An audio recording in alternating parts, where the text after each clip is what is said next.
السلام عليكم ورحمة الله وبركاته. جرجرتو كبجمتو تف جالتمتو تكيارا برنو ديكو سي كبدي سنيف دفجرا برنو نسونس وما ديكو دا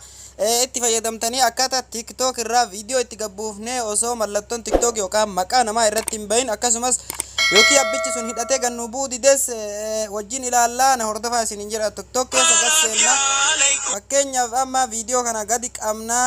videoon kun hidhamaadha jechuudha akkuma agartanii hidhamas ta'e ta'uu baateedha amma yoo asiin gabbuufne maqaa namaattu irratti nu baya jechuudha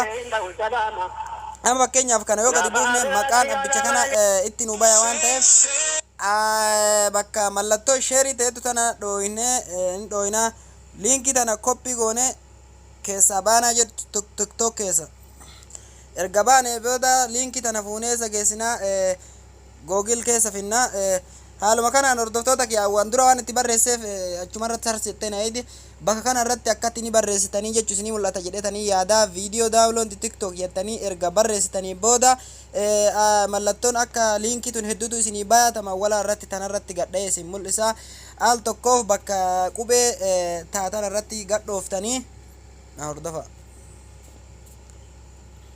erga gadhooftanii booda akkatti isinii fidaa jechuudha qubaan bakka kana al takka qaqqabdanii linkii reef fiddan san post yoo inni isin ol baase post itti gootanii jechuudha linkiin tun itti galee jira jechuudha sana booda bakka tana dhooftan erga sanii videoon kun dhufee jira jechuudha videoon sun amma ay jira jechuudha bakka kana jira jechuudha sana booda bakka download jettu tana ni dhooftanii videoon kenna alumaa xuli gannu bu'a waliin haa ilaallu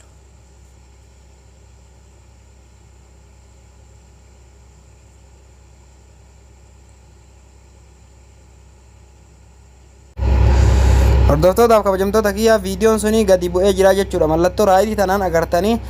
kunoo mallattoo tana jalatti ni agartan jedhee yaada amma irra duubatti deebinaa jechuudha irra duubatti deebinee galarii keenya keessa dhaqnee ilaalla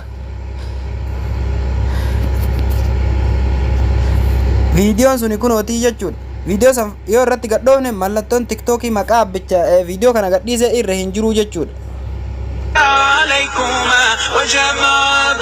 haala kanaan itti fayyadamuu ni dandeessanii galatooma warroonni YouTube channel kiyyaaf haaraa taatan subscribe like share gochuu hin dagatinaa isiniin jedha Tulluu Show jettanii sarchitti gootanii dhayxanii subscribe like share gochuu hin dagatinaa isiniin jedha ulfaadha galatooma